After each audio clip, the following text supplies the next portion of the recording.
that we're having in advance of a visit by Kirsty and colleagues from Dundee City Council to Waterford Wexford ETB the 2nd to the 4th of March of this year.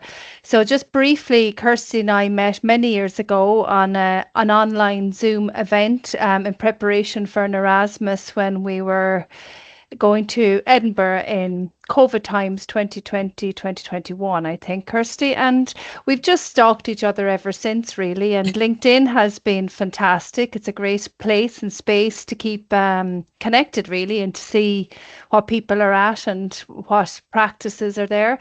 So, building on all of that, anyway, Kirsty applied for funding because Dundee, etc., are outside of Erasmus at the moment. However, I saw that they're hopefully coming back in, Kirsty. So I see, yeah, fingers crossed, John. Yeah, so I see a future. I see a future. So I do.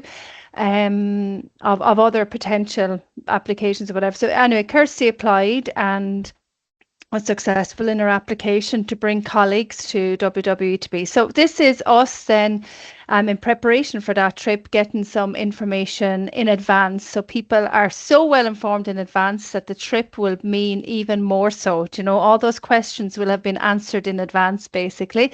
So today we've had different themes based on Kirsty's visit and the needs and the learning outcomes that are required. And today is really about, Kirsty has often asked me about pathways and how people move through our programs. Obviously how we engage in the first instance, and then when they're with us, what's there to signposting and pathways for the adult learner. And the post-16 is how you refer to it, Kirsty, and age 16 plus for us. Just different language, same approaches really is what we have. So today, my colleague Mary Walsh-O'Shea, who leads the adult guidance part, along with many other colleagues who you see across the screens and colleagues from ETBI as well. And we had Fergus on the first day, Jessica and Rosarii, giving us the context, the policy context. So today with Mary Walsh-O'Shea's team, who are going to bring us through some policy, I think, Mary, and then some practice as well, a little bit of practice. And hopefully we'll have time for questions and answers at the end. We're not doing introductions, if that's okay, because we're all here. And when we're speaking, you can briefly say who you are, but we're all in the area and working in the area of adult and further education. And then particularly today, you'll have the experience and knowledge of adult guidance staff as well and their work. So Mary, if it's okay with you, I'm going to pass over to you. And just Kirsty is recording. This is going on to a YouTube channel, which is also linked to the whole project, isn't it, Kirsty? And it's lovely looking back at yourself on YouTube. But anyway, that's an aside. I just have to get over that. But it's there as a resource, and you can see all the different conversations that we've had along the way. So Mary, I'm going to pass over to you now, if that's okay. Thanks, Fran. Thank you very much. Delighted to be here, and we will start with Jessica and Rosarii from a national context and move on then to Siobhan, Dominika, and each person will talk about the context of what they're going to present. We tried to get it to kind of, I suppose, align to what we're doing. So we have Jessica, Rosarii, Siobhan, Dominika, Barry, Ryan, Philip Cullinane, and Peter Lucey. So I suppose we can let the presentation flow. Everyone has their presentation to share. So Jessica and Rosarii, take it away then. Thanks, Mary, and thanks again to Fran and colleagues for the invitation. So I suppose, as Mary and Fran said, you know, myself and Rosarii are going to do over the next couple of minutes just to kind of give you an idea of our work from a national perspective and what we do by 16. I suppose, lead out in the space in terms of guidance in many other areas, but I'm very fortunate to have Rosarii on my team, who is with me on secondment from WW by coincidence, but obviously has a background in guidance as well. So for all the tricky questions, I always defer to Rosarii. So that may happen well today as well at the end. But what I'll do is I'll just share the brief presentation that we have. I'm going to take the first couple of slides, and Rosarii will take the second half of it. So you might just let me know that you're seeing that as well. Thank you. You have that, Jessica? Yeah.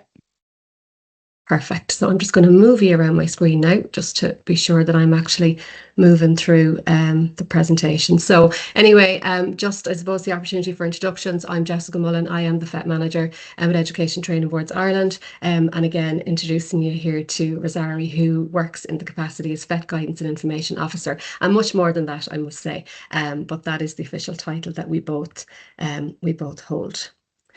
So I suppose really just to give you a little bit of background without taking up too much airspace in terms of what ETBI, or Education Training Boards Ireland, does. We are the representative body for all 16 ETBs nationwide.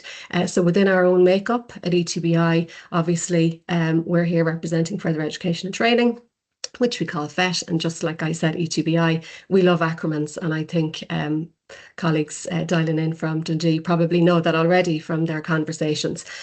We love a good old acronym. So again, yes, we are the representative body for all 16 ETBs. So what we do, particularly in relation to guidance, because this is our purpose here today, I've listed a couple of the points there. There's many more, but I suppose in a very, very broad piece, what we do is on behalf of colleagues working in the guidance service and senior leadership, we support and drive positive change in around national policy, and there's one key driver to that, which is the National Framework for Lifelong Guidance, and I'll show you an image of that, and indeed I can hyperlink it when I share these slides for you at a later stage. We actively promote the integration of guidance right across the lifespan, so clearly we're very interested in the pathways piece. We're interested, how guidance can support people into FET, along the journey within FET, and indeed out the other side, whether that's the world of work or continuing on to higher education or another education pathway. We support and manage capacity building of guidance staff, obviously making sure that they have the skills to do the job. We're working in a very, very dynamic area, as we all know, in terms of our learner cohort and indeed people who visit and avail of the guidance service. So we need to be sure that all of our staff working in the guidance service have up-to-the-minute skills. And we've done some key pieces in around that, which Rosarii might talk you through later in her piece, and I see my PLD colleague there, Paul Fallon, on the call. So I'm still at this, Paul, in terms of capacity building and capability building, etc. Obviously, stakeholder engagement to affect change collaboratively is a massive piece of what we do. We all know it takes a village, and we do that obviously in partnership with our colleagues right across the 16 ETBs under our governance structure, which is how we're made up in terms of our partnerships. We have directors of further education and training. We have our chief executives beyond that. We have people in roles similar to Mary and Fran on the call, and other colleagues here from WW. And then we have a number of networks who help us drive, I suppose, strategic direction and inform us really of local need as well. So while our helicopter view is probably national, we're very tuned in, and we must be, to what's informing that local landscape as well. And then, of course, our funders, our solace, and then, through my role in particular, I sit in a lot of advisory committees and things like that with our government departments, namely the Department of Education, and then obviously Department of Further and Higher Education. I won't even give you the long that's called DeFerris. You've probably heard of it already.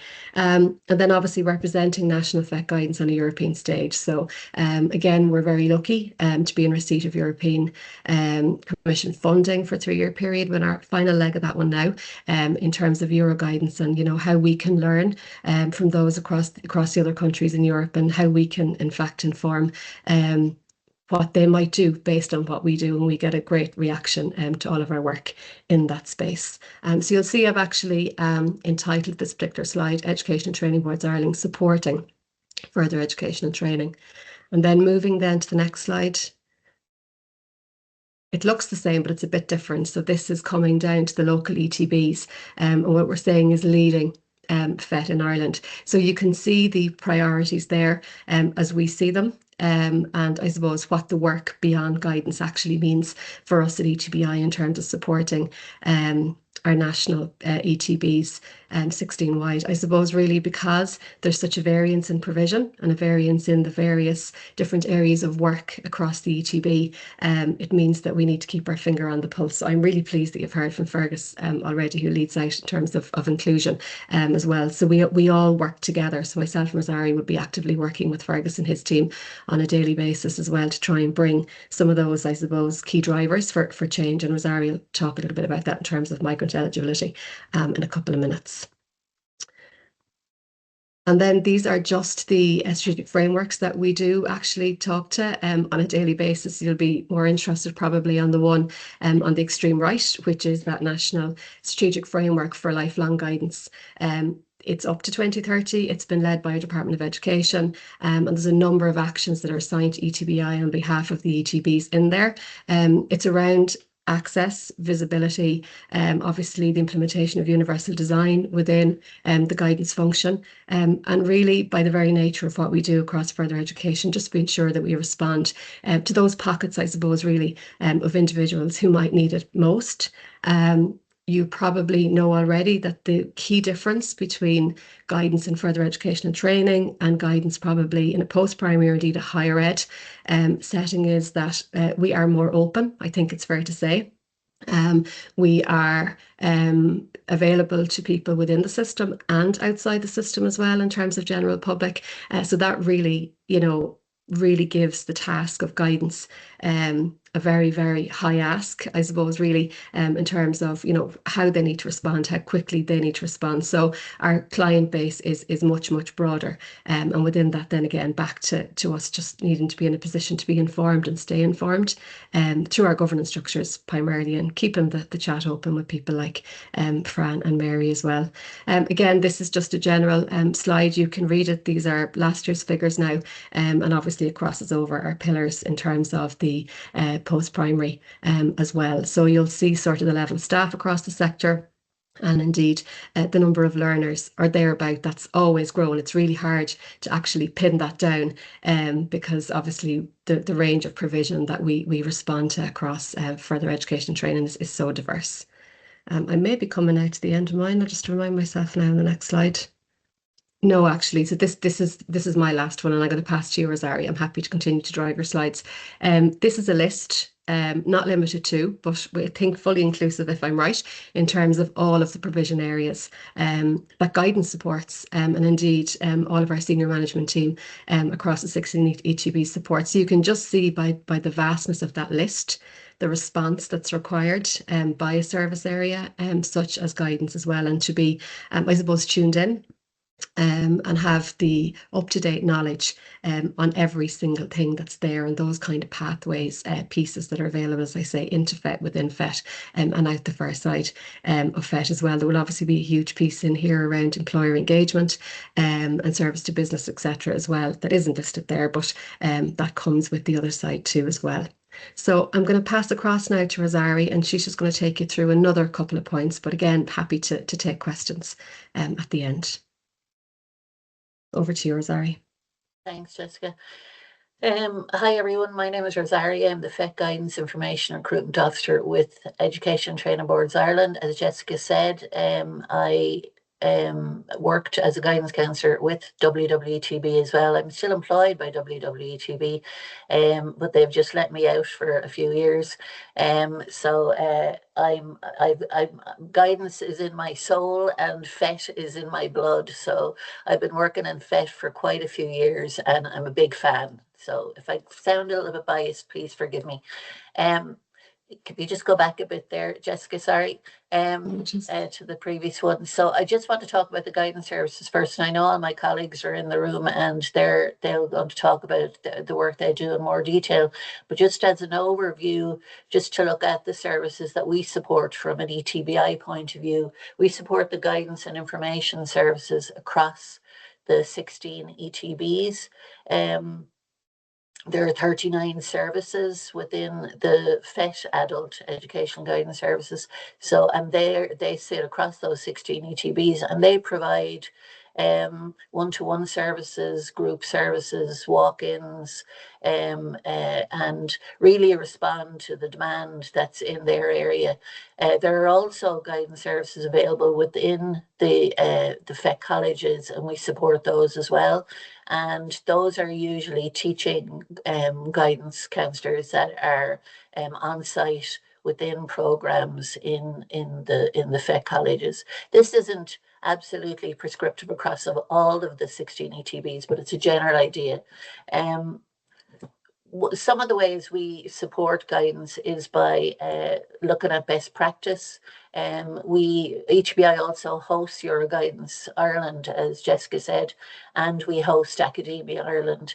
Euroguidance Ireland is a network of 38 countries that we collaborate with and cooperate with to learn from and to share best practice. And with that in mind, then we try to bring that back to our own ETBs. We also do an academia study visit, which we have one coming up now in May, and we bring in guidance counsellors from other countries. We have 20 coming in May, and we have 15 going out as well. Some of the people in the room might have experienced those or might be going to experience them this year. The idea there again is to learn from what's going on in other countries and to share what we're doing that might be considered best practice. Some of the programs we've done already within this 3 years, we've done, as Jessica mentioned, universal design. We've used the universal design model, if you like, or framework, and we've applied it to guidance, and we've done some training in that area. We've also looked at migrant eligibility, which was a huge area, and I know Barry's in the room here, and he was on a work group that we put together throughout the ETBs to work on that migrant eligibility tool. The idea is, as our migrants in Ireland and across Europe move in and out of education, it's becoming more and more challenging for guidance counsellors to work with and to realise the changing criteria and what each Department of Justice stamp means. So we decided we'd get together with a small group and put this document together, and I think it's been quite successful, but Barry might comment on that later as well. I'm passing the baton over to him. Sorry, Barry. The other works that we've done is we try to share research and guidance. We've got a research and guidance webinar that we run every month, and we encourage researchers from Ireland and from across Europe to share their research, and I think that's been pretty successful. We just launched a new website, Euroguidance website, and we have all those shared on that. If we can put the link in the chat later. We also have ECADOC coming up. ECADOC is a summer school for guidance counsellors, and ETBI are hosting that along with Trinity College Dublin. That's coming up in August. And I just was told this morning we have had the highest number of applications. It's the 13th ECADOC. It's never been in Ireland before. And we've had the highest number of applications of any ECADOC school. So that was really great news that we got this morning. If you move on there, Jessica. So everybody in Ireland knows this, our national framework of qualifications, and where FET sits. We sit in levels 1 to 6. The reason I go on about this so much is I think we're pretty unique in Europe insofar as our pathways. Fran mentioned pathways earlier, and our pathways in and out of FET, and how FET sits very and is integrated into this framework.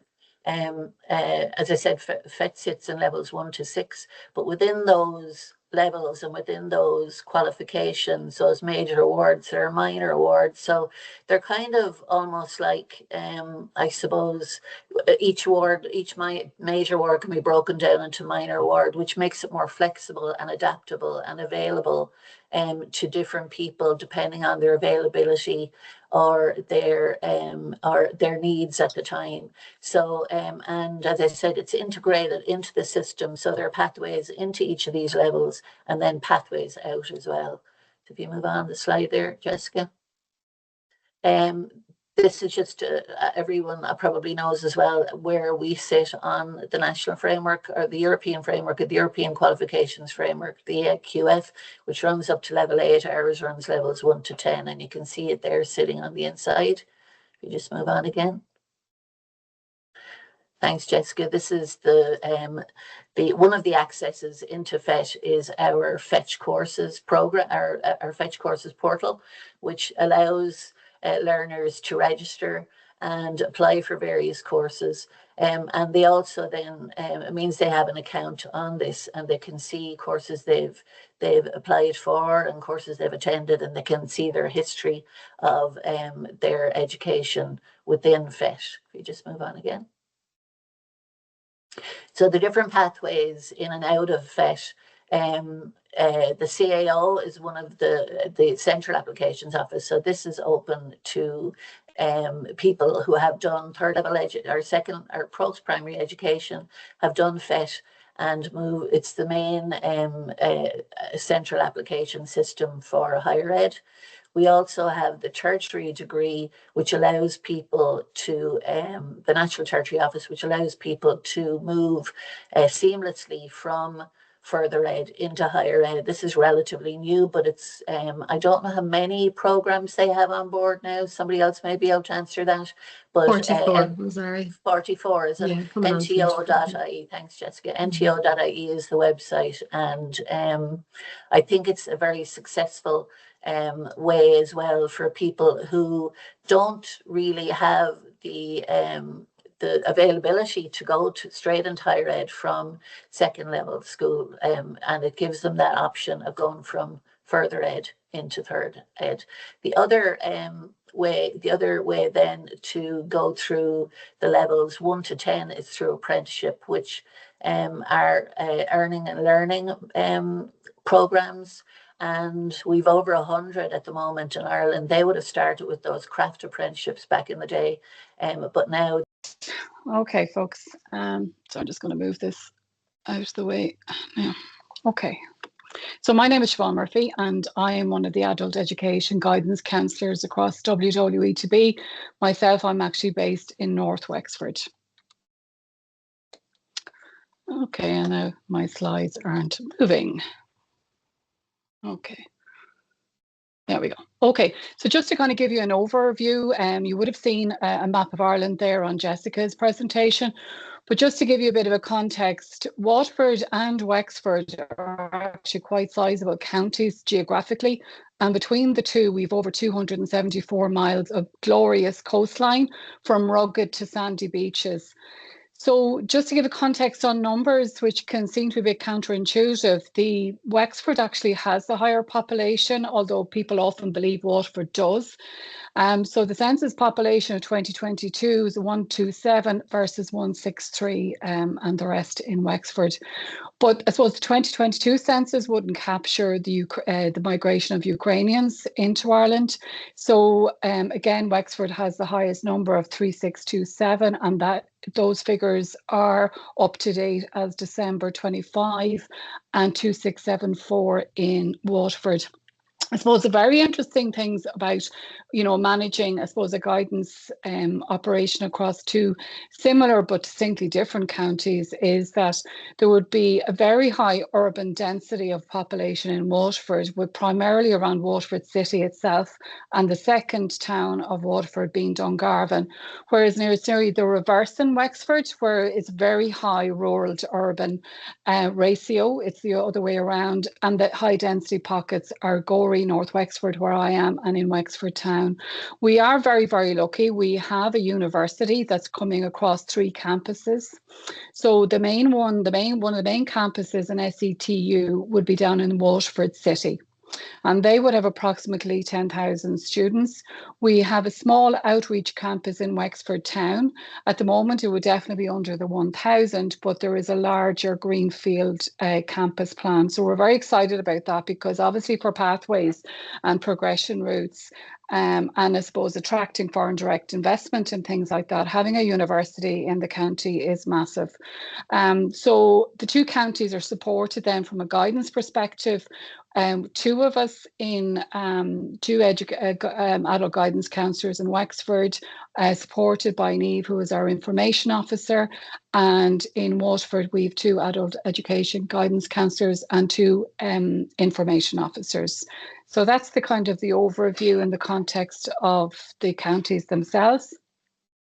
So what do we do? So realistically, boots on the ground, we guidance counsellors offer one-to-one appointments, and we're really sitting down, meeting people where they are right now and working with them to create either a short or a long-term plan, depending on what's important to them right now. So really it's kind of working with people from education to education or into the workspace, or from work to work, or work back into education, or in through part-time education. Our appointments are typically 1 hour long, and generally our appointments are anything from 1 to 3 appointments. We can often have just a simple one-off appointment, sort out a very small micro issue with a client, or it could need a more involved plan.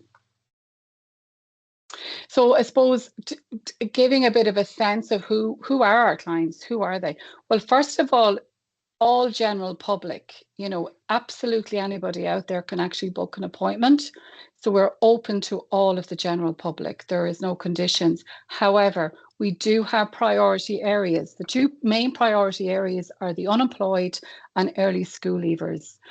So people generally, for the most part, self-refer into our service. They know about it, somebody's recommended, and they book an appointment themselves.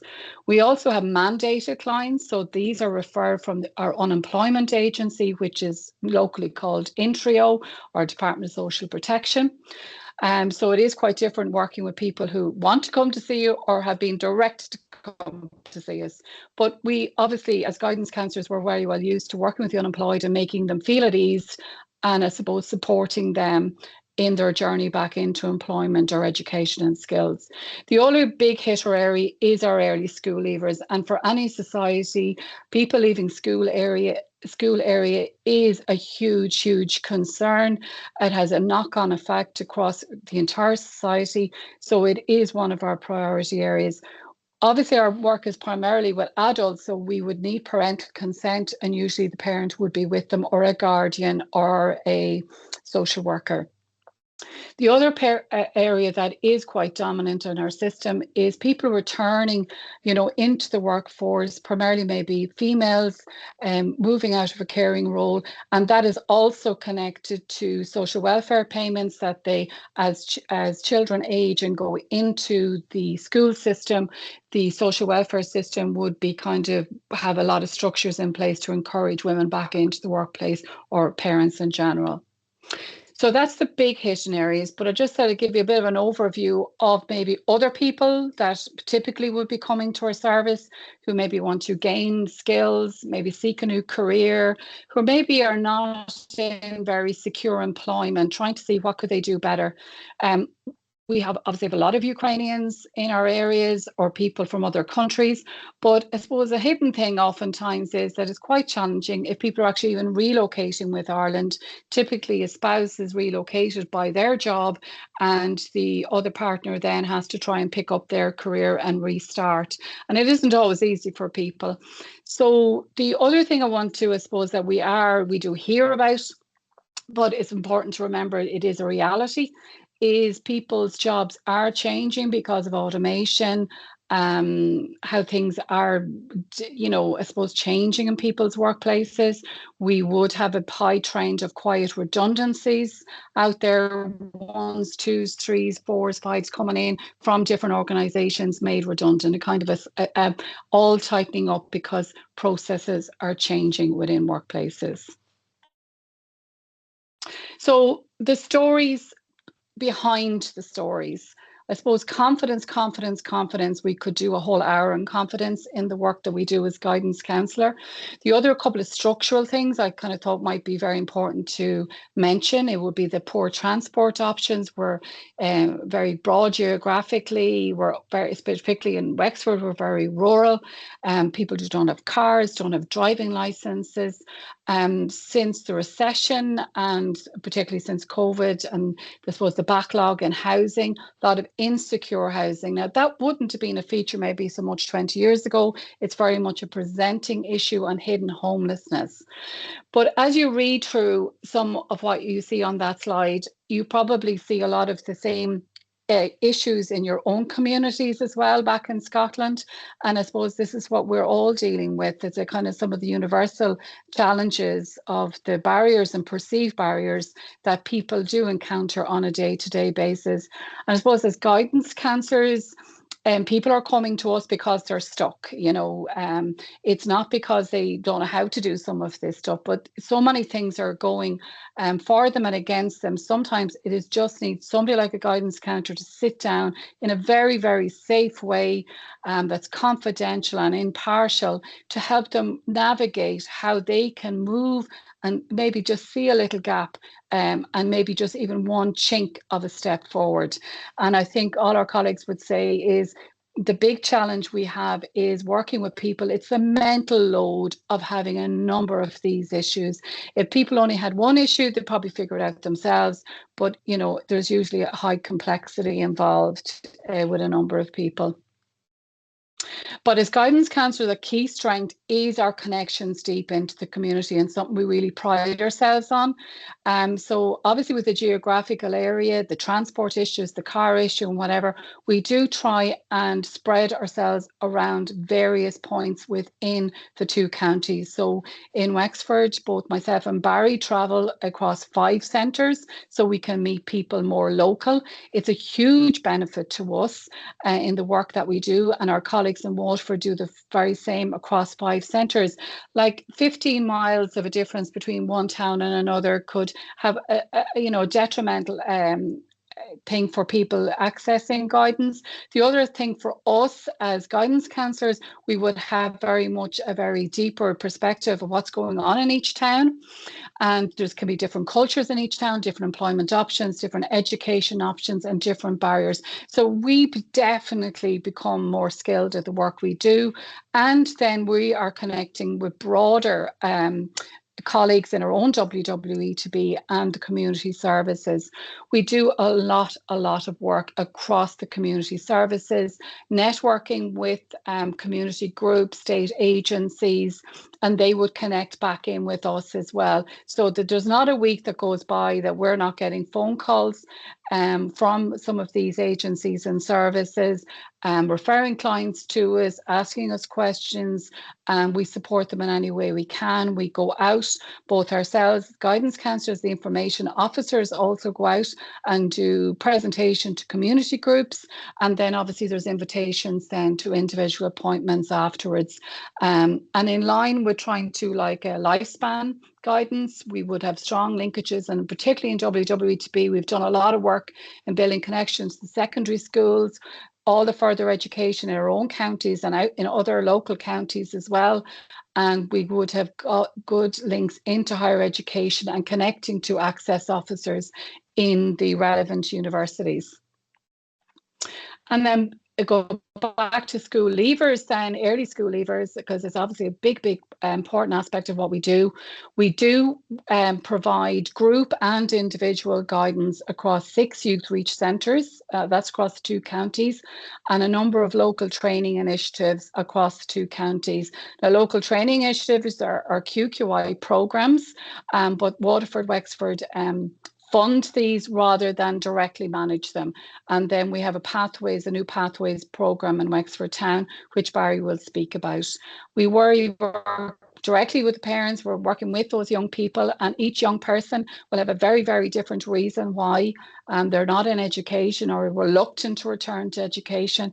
So we really try and, as a guidance counsellor, work with them to try and find some pathway that they will commit to, so they can either remain in education or commit to some sort of skills, or even employment. So they're not sitting at home in their bedrooms away from the world.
Afternoon, everyone. My name is Barry Ryan. I'm an adult guidance counsellor. So there's a bit of background noise. Where are we? Dominika, your Oh, mic yeah, is no, shit. okay? Okay. Hi, good afternoon, everyone. My name is Barry Ryan. I'm an adult guidance counsellor and coordinator of the Adult Guidance, Education Guidance and Information Service in Wexford.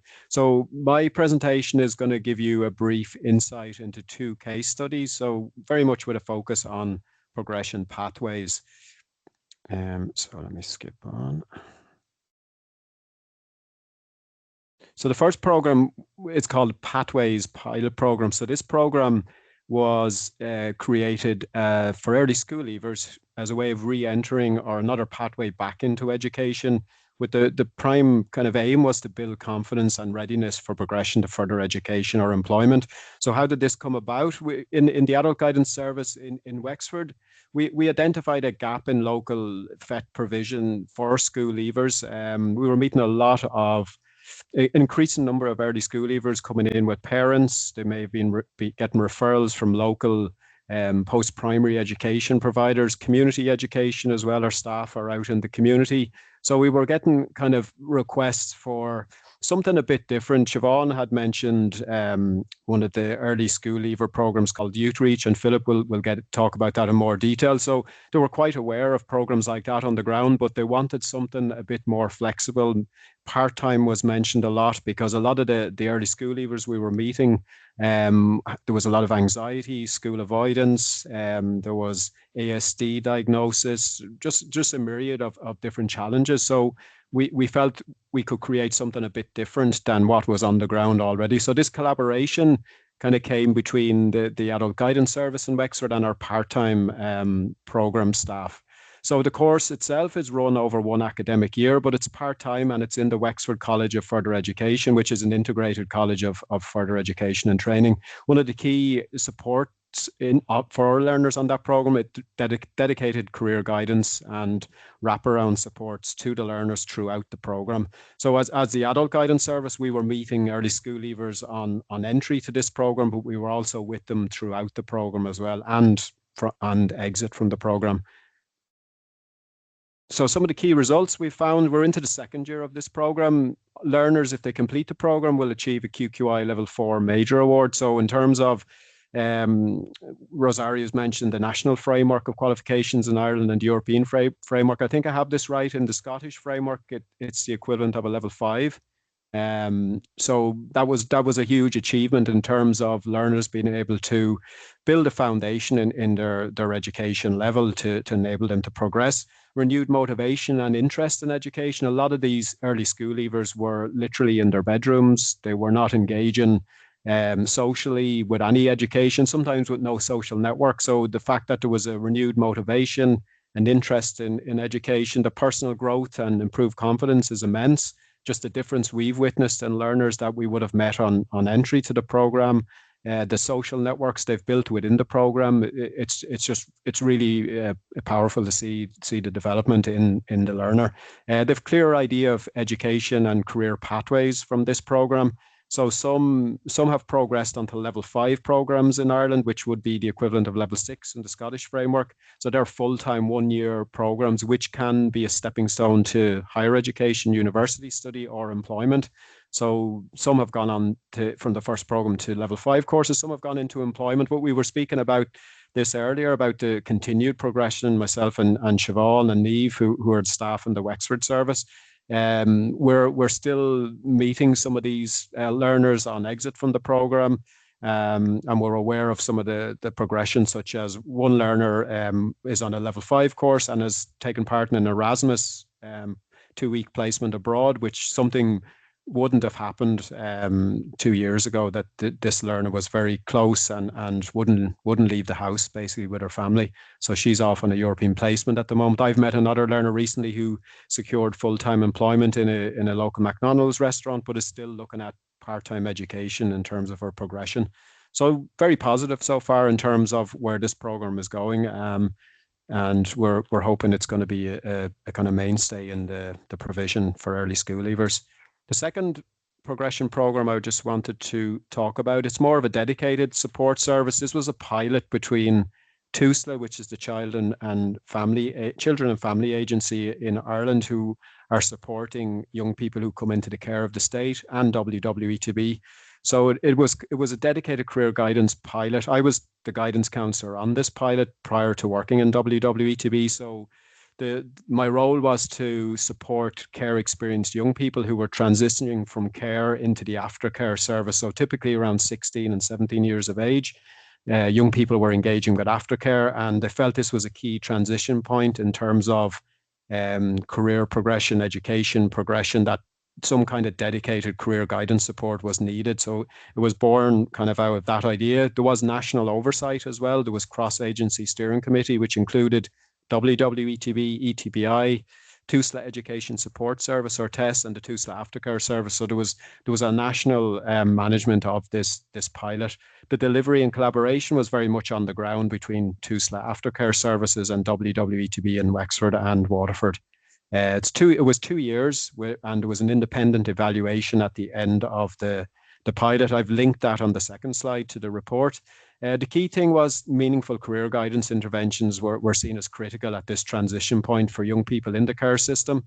Prior to piloting this career guidance pilot, very much they were trying to access career guidance or guidance counsellors in local post-primary education, but they felt a more dedicated person or service was required. So some of the key findings from the evaluation report: interagency collaboration was key to the successful delivery of this pilot. 78 care experienced young people engaged with the service throughout the 2 years. Some of the feedback, so as part of the evaluation, the care experienced young people were interviewed as part of that, and some of the key points they mentioned: a dedicated person-centered guidance approach was vital. And also the interagency collaboration as well. Increased awareness of multiple education pathways for career or care leavers as well. Typically, when I started and I was meeting young people in care, there was a lot of kind of dropout from courses they had progressed onto, and sometimes they didn't realize there was other pathways that they felt they had to go the traditional route. So more awareness of the multiple pathways was a key point as well. Kind of the progression on from the evaluation, the aim was to develop 6 career guidance counsellors across the 6 regions of TUSLA Aftercare Services in Ireland.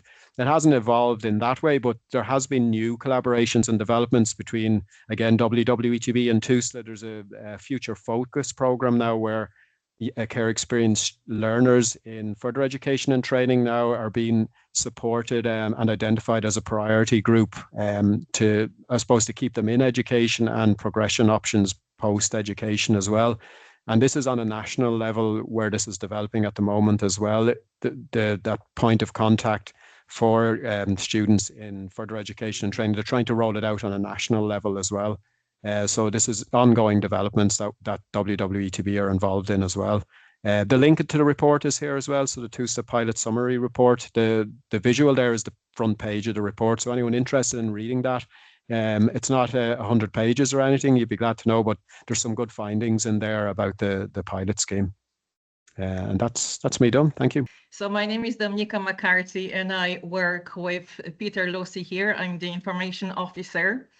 So what is really important in our role, but we're the first point of contact. So we are the friendly face, and often it happens that the client sees us first.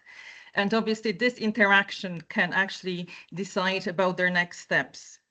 So sometimes it happens that we meet a client and they require a certain type of information about the course, for example. So it could be quite pretty straightforward and simple. They're looking for a course, they can't find it themselves.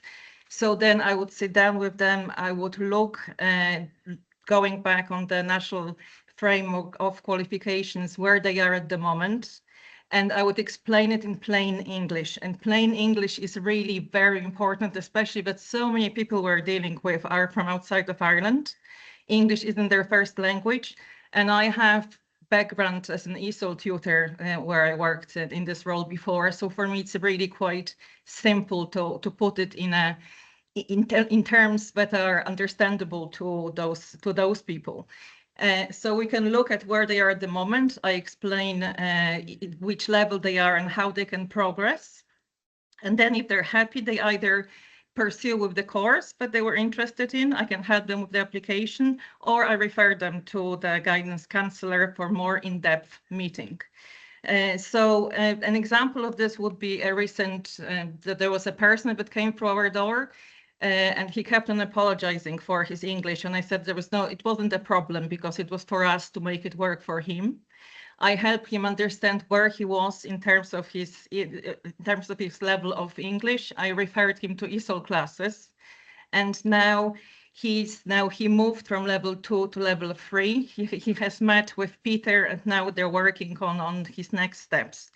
So I think that this is why I love this role, because I can see people coming through this door being uncertain of what they want to do and leaving with increased confidence. So this is really, really important, and basically keeping in touch with them, checking where they are, and making sure that they understand the system really well and that it's explained to them in a friendly manner. So that's me. Thank you. Ask me specifically, I suppose Barry and Siobhan gave a good overview of the services both here and in Wexford. So I suppose specifically Mary asked me to talk about the further education and training fair that we've organised over the last 4 years and hopefully again this year. So I suppose the origins of the project came from a discussion about raising the profile of the service, particularly at the time, about 4 years ago, just after we came out of COVID. I suppose people were coming out of the woodwork again, and just just promoting the service, I suppose, in terms of with our colleagues in Waterford, Wexford, ETB, the other programmes, and also I suppose in terms of a public profile and raising our public profile. So we, I suppose, came up with the idea of organising a further education and training fair, a face-to-face fair. We I suppose spoke to our colleagues, our various colleagues in Waterford, Wexford, ETB, programme providers. There seemed to be a strong level of interest in terms of promoting their programmes. So overall, it's been very successful in terms of raising the profile of the service and amongst our colleagues as well in Waterford, Wexford, ETB, and finally with our kind of general public, wider population in Waterford City and County. Okay, so just in terms of nuts and bolts of it, we hire a venue for a day, a local hotel centrally located, and we open up at 10 o'clock until usually about 2 o'clock in the afternoon, and anybody can come in and talk to educate various program providers, so they get an opportunity to meet people face to face. And again, particularly with migrant populations, I think that's important. They like that kind of face to face interaction with providers and get to know more about the courses and eligibility and what have you. So just moving on. As I said, we hire a venue. I suppose the target groups, so to speak, they were referenced earlier on, is the unemployed or school leavers, other marginalised groups, and that's many and varied. And needless to say, those in employment who wish to upskill, and finally secondary school students. So we have a number of secondary schools attending the event, and we're hopefully promoting the idea of further education as an option when they leave school. Okay. So I just put in a few photos there just to give an idea of, I suppose, a visual cue as to the day. I suppose we've encouraged exhibitors to make it as interactive as possible. I suppose visual. So you'll see the example there of people having their hair done by some people from a hairdressing course we run. We also have there another picture with somebody using a VR headset. So it's, I suppose, VR is starting to become, I suppose, a learning tool for a lot of programs. And then finally, just the other slide, it's quite a big room. So we have something in the region of 36, 37 exhibitors at the event. And some just maybe take a table, and some might take more space, particularly if they have something to show and demonstrate. Okay, moving on. Okay, I suppose needless to say, the marketing of the event is very important. We want as many people as possible to attend. So for the first 3 years of the event, we used one of the main planks of our marketing was learner testimonials on local radio stations. But we discovered really through doing surveys at the end of the event that social media was the main way that people heard about the event. So we kind of switched focus to doing learner testimonial videos with learners on various ETB programs. And I'll show you a clip shortly of that. Just one example of that. So that's become the main plank of our marketing strategy, but we also have a poster campaign, banners outside key locations. We spend a lot of time emailing, letting relevant local agencies know about the events, so they kind of tell their clients and service users. And we have a huge amount of support from our local Department of Social Protection in Trio. So they encourage their clients who are generally on a job seekers payment to attend the event. I'm just going to play just a short clip. My name is Connor Andrews, and I'm currently completing phase 2 of my plumbing apprenticeship with WWE TV Training Centre in Waterford. A couple of years ago, I completed a music production degree. During the pandemic, there was little to no work in the industry, so I decided to pick up a trade. There's a lot of support here in WWE TV. You meet a lot of different people from different parts of the country or from other parts of the world, which kind of leads to a lot of shared ideas and a lot of shared. So I suppose one of the key things with the learner testimonial videos is that we wanted to film people in their learning environment. I think it was that was quite important for us. And so it took a little bit more efforts and organisation, but I think it's worth it when people see what it's like to be in that particular learning environment. So in terms of outcomes from the fair, we have between 400 to 500 attendees on the day. I suppose even though we don't have a mechanism to measure the outcomes in terms of enrolment, we are fairly confident that it does increase enrolments on courses. It certainly raises an awareness of the programmes and pathways offered by Waterford Wexford ETB. And in terms of again, it helps raise the profile of the service here in Waterford City and County. And particularly on the day, we have our own table, and a lot of people come up with queries on that, and then we make appointments for them for the weeks following the fair. So, hello everybody. Philip Cullinane is my name. I'm a guidance counsellor with the ETB, and I work with Youth Reach. I'd like to introduce you to a core part of my work with Youth Reach, which is the VPG, or Vocational Preparation and Guidance. And this is delivered as a part of the LCA programme, which is designed specifically to bridge the gap between students, between the classroom learning and the world of work for our students. This is an older version of the framework, but LCA is at level 4, and our students would come with either little or minimal or no qualifications. They're generally from level 3, and level 3 would be known in Ireland as the junior certificate. Now, what is vocational preparation and guidance? Well, it could be said to be the most practical subject in the Irish senior cycle, in that in its application, we use it to change the trajectory of young lives in Youth Reach.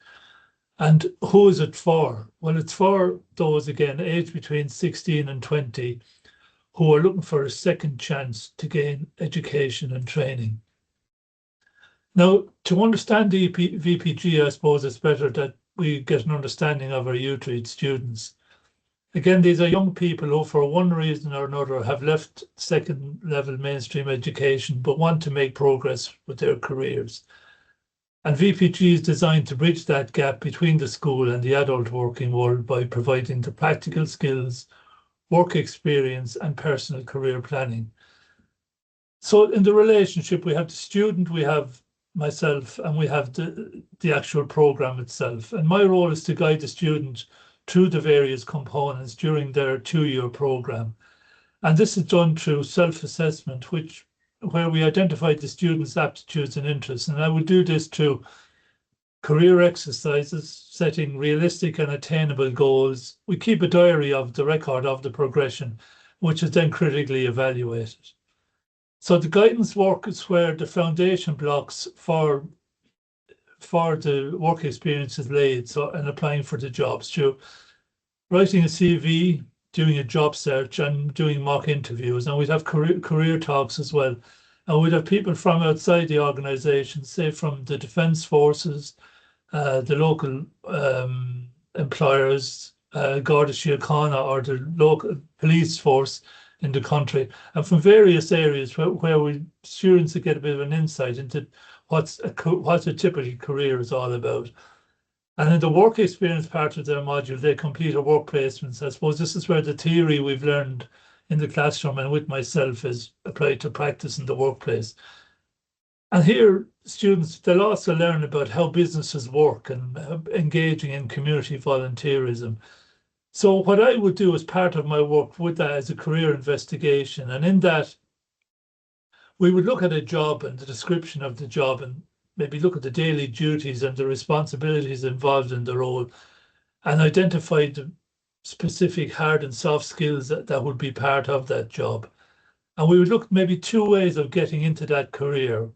One way be maybe through a PLC course, and PLC is our post-leaving cert courses here in Ireland, again, which are at level 5, a bridge between education, either at the workplace or third level study, and apprenticeship. Those would be the 2 ways we look at getting into that particular job. So a part of that is they'd go out and they would speak with someone in the industry or in that job. They'd interview them, maybe either work shadow them or go and ask questions at a college open day about a particular career. And the person evaluation then is where we decide if the career is a good match for that person. It may be something like we would have had one student who came in originally and was interested in animal welfare and working with animals. And there was a creative side to the student, but during that process, she more or less learned her creativity was more suited to the culinary area. So she's actually now working 3 years later as a chef in Canada. So it shows how the career skills can be highlighted in one area that can be transferred onto a similar job position. And we work with that evidence, and we decide if it is a good career or not. So VPG, it's about relationship building, and in the youth research delivering VPG is more than just marking assignments at the end of the day. It's a collaborative effort between myself, the youth reach teacher, and most importantly, the student. We manage the vocational task. It's a project, as again, where we investigate a career in depth. We navigate personal barriers. Many of the learners, from their backgrounds, when they come into us, you'd learn about their social, their economic challenges, and we'd work together to lessen the impact on those, even though they are a real part of their day, that we work on those and to lessen their impact on their personal and professional growth. And at the end of the course, it's not just finishing a course. We map a pathway for the client, either to apprenticeships, PLC colleges, or further training with ourselves in the ETB, because we would meet many of our students, some of our students again, who would re-engage with the ETB, maybe in a level 5 course, and progress on to further careers in that area. So the summation of the adult guidance input into the supporting the vocational preparation for guidance, we do one-to-one work with the client, and we create the action plan for that student to advance. The student gains practical experience through work placements supported by ourselves, and they develop communication and teamwork skills in that process. So I suppose to conclude, the success of the VPG is measured in credits and confidence. The credits through continuous assessment, showing their attendance with us and their consistency of engagement. And the end of the programme, a student who may have left mainstream education feeling sort of a failure in italics will walk out with a CV, a real-world work experience, and the confidence of having a concrete plan with them. And so to look back at what we looked at in our fourth slide, and to summarise the whole thing, would be VPG could be said to be the most practical subject in the Irish senior cycle, in that in its application, we use it to change the trajectory of young lives in youth reach. Thank you. Philip, and just thanks to Jessica and Rosarii for giving us the national picture. Thanks to my team, the Adult Guidance Service, and Dominika and Niamh here as well today. I hope, Kirsty, that you get an idea, you and your colleagues, of the work that the Adult Guidance Service does across WWETB. You can see how we support the youth reach learners, how we early school leavers, and even like the local training initiatives and all of the other programs across. There's so much, probably things that we haven't even hit on here, but I think that, and even the Waterford City and County FET Fair, that built a profile of the Adult Guidance Service, which allowed us to kind of, I suppose, get our service out more within to the FET programs as well. But if there are any questions, we're very happy to take them. Yeah, I mean, it was really interesting and I think really helpful, and I think as long as we've got time that I can pick your brains, Mary, when we come to Ireland, I think that'd be fine. Certainly our colleague, Suzanne, who works with Skills Development Scotland, which is our national guidance agency, she wasn't able to come, and I think there's lots of things that we'd be interested in. But yeah, thank you so much. It was really interesting and really helpful. That's great. Yeah. Thank you very much. I just want to add to what Mary said. Thank you so much for saying yes, Mary, in the beginning. I think this is the collegiality that we're so fortunate to have and to work within. You know, there's never a no, there's always a yes, and that yes extended throughout Mary's team and went national as well. So thanks to everybody who contributed. Definitely an opportunity for Kirsty to connect with Mary. Oh, we're back here now. In Gorey. And when I have the agenda finalised, Rosarii and Jessica, I will extend you will get a